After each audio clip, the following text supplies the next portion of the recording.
Welcome back. Today, we're getting into something absolutely fundamental, money. It really is. We use it Uh, constantly, right? yeah. But we're not just talking about, banking today. No, definitely not. Our mission here is more like a historical journey. Hmm. We want to trace how money evolved, but also see how the basic idea of exchanging value, how that's actually stayed pretty much the same. That's the core idea, yeah. Money's history is really about finding better, more efficient ways to trade. Each system, barters, goals, whatever, tries to fix the problems of the last one. So it's like a series of upgrades, or maybe patches is a better word. Patch is good Yeah. because the fundamental concept, exchanging value, it hasn't really changed since the beginning. The systems just keep trying to make it smoother, overcome the limitations. And digging into this, we found something really cool about where those symbols on old coins actually came from. Oh yeah, that's a fascinating bit of history. It connects things in a way you might not expect. So stick around because you'll understand your wallet in a whole new way after this. Okay, so where do we start? Barter, right? The Yeah. absolute beginning. Right. Trading goods directly, apples for grain, like you said, seems simple. It does. But even there, the concept of money, this idea of value, based on how easily you can trade something else for it, it was already present. Marketability, that's the key term the research uses. Exactly. Marketability and, usefulness. If I need your apples and you need my grain, great. But what if you don't need my grain? Then we have that problem, the double coincidence of wants. Precisely. I have to find someone who wants my stuff and has what I want. It's just inefficient. So people naturally started looking for a workaround. Even if I didn't need, say, salt right now, if I knew everyone always wanted salt. You'd trade your less popular item for salt anyway, Mm-hmm. because you knew you could easily swap that salt later for something you did need. It's like a temporary store of value. It becomes a medium of exchange even if it's not officially money. And that's where certain goods started taking on the character of money. Like livestock, the research really highlights livestock. Oh, absolutely. Cows, sheep, goats. They were mobile, they reproduced. People always needed them for food, milk, hides, labor. So having livestock meant you could pretty much trade for anything else. It was the ultimate liquid asset back then. Totally. Try trading a giant stone carving. Good luck. Eh. But a cow, much easier. And this idea of a highly marketable good becoming money, it wasn't just livestock everywhere, was it? It varied. Right. It depended on the region and what was most valuable or practical there. In parts of Africa, for instance, the sources mention salt being key, sometimes even slaves, sadly. Wow. And the British colonies? Sugar was a big one there. Yeah. And in early Maryland and Virginia, tobacco was basically currency. You paid taxes in tobacco, got goods with it. So these were all different types of commodity money based on real stuff with real value. Exactly. Decentralized, localized value systems. But that system starts to break down when society gets more complex. Right. You move from the farm to the city. Suddenly, keeping a herd of cows isn't very practical if you're, say, an artisan. Or storing tons of tobacco in your city workshop. The inconvenience, the storage costs, the spoilage, it just doesn't work for urban life. The transaction costs get too high.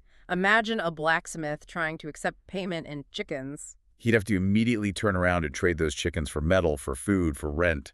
It's just too much friction. Which leads us to the next big leap, metals. Yes. Copper, silver, gold, sometimes iron, much more portable, divisible, durable, solves the storage and transport problem. Okay, but that creates a new problem, doesn't it? Trust. How do you convince people this lump of metal is worth as much as the cow they used to trade? That is the absolute crucial question. How do you link the value of this new kind of abstract thing, metal, to the old trusted value system? What was the solution? It was ingenious, really. They essentially attached the value of the old standard, the livestock, directly onto the new standard, the coins, visually. Ah, and this is where the animal symbols come in. Exactly. That's the connection. Early coins, especially Greek and Roman ones, often had pictures of oxen, sheep, bulls. So it wasn't just decoration. Not at all. It was a direct statement of value. This coin, stamped with an ox, represents a certain fraction of the value of an actual ox. Wow. So even if you couldn't read, you saw the picture of the cow and you knew, okay, this metal disc holds that much recognized value. It's like a visual guarantee. Precisely.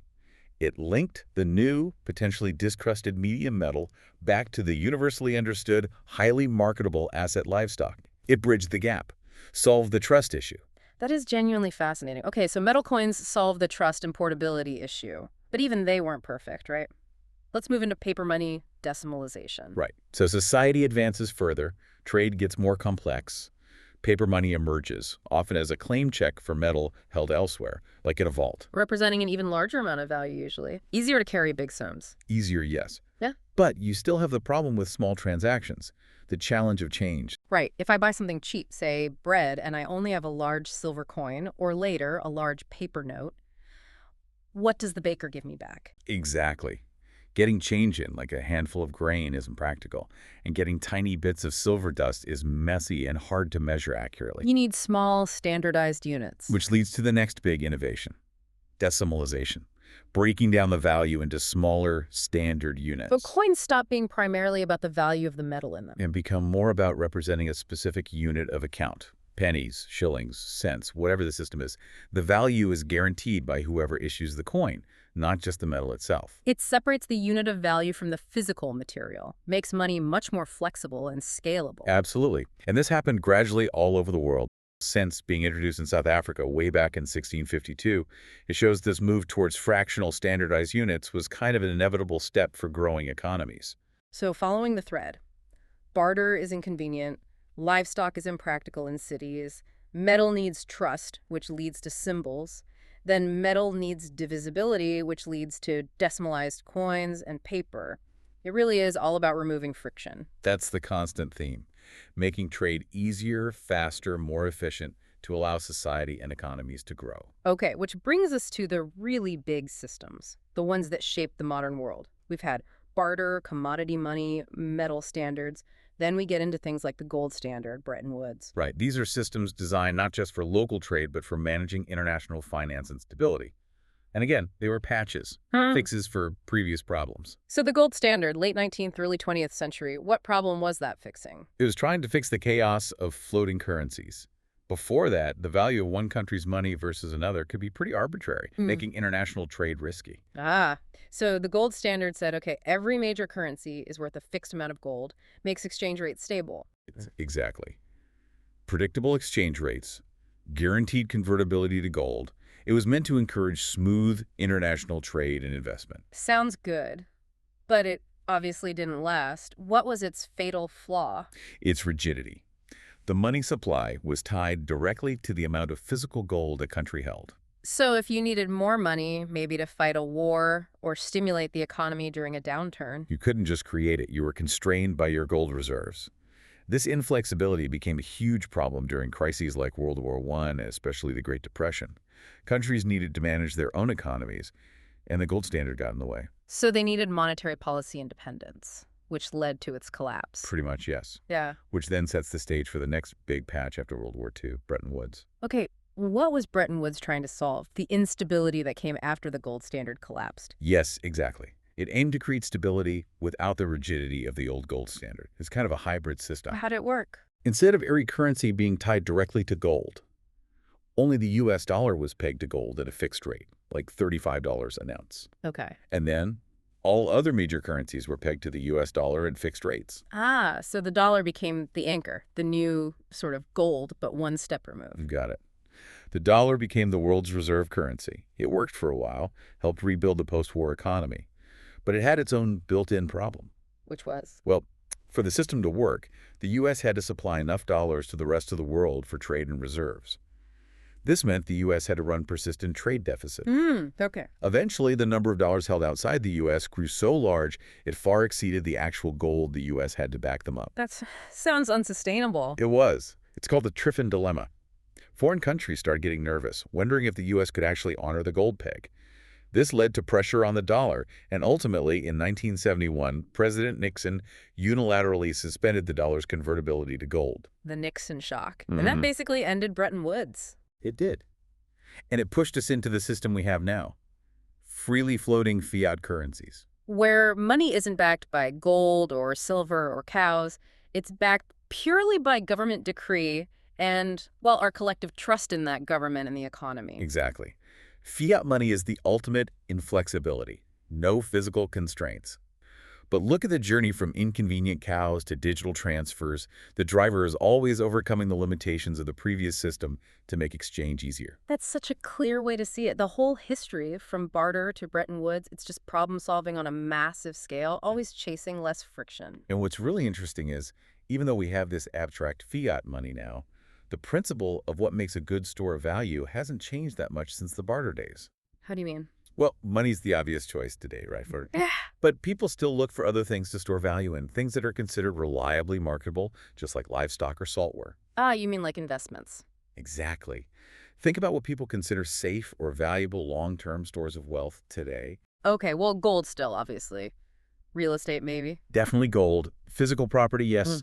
Also things like government debt, artworks, fine wine, classic cars. Collectibles. Right. And even things that are totally intangible, like intellectual property patents, copyrights, or even complex financial instruments. The form changes, but the desire for something reliably valuable and ideally exchangeable persists. So that ancient farmer valuing his cow because it was reliably exchangeable, isn't that different from a modern investor buying blue chip stock or a valuable patent? The underlying principle seeking a reliable store of marketable value is remarkably similar. So wrapping this up, the symbols on our money today, the faces and buildings, they represent government authority, the promise backing the fiat currency. A very different meaning from those early animal symbols guaranteeing livestock value. Very different symbols, yes. But the fundamental drive for a reliable, universally accepted medium of exchange, a store of value that makes life and trade easier, that hasn't changed a bit. Which leaves us with a final thought, maybe something for you, the listener, to chew on. If money's evolution has always been about fixing the flaws of the old system to better reflect what society needs and values for trade, what does it mean that today some of the most valuable assets are things like intellectual property, data, even complex debt, things totally removed from physical commodities? What does that tell us about what our modern economy truly values compared to the symbols we still choose to print on our cash? It's something to think about. The medium keeps changing, but the market's search for liquidity and value goes on.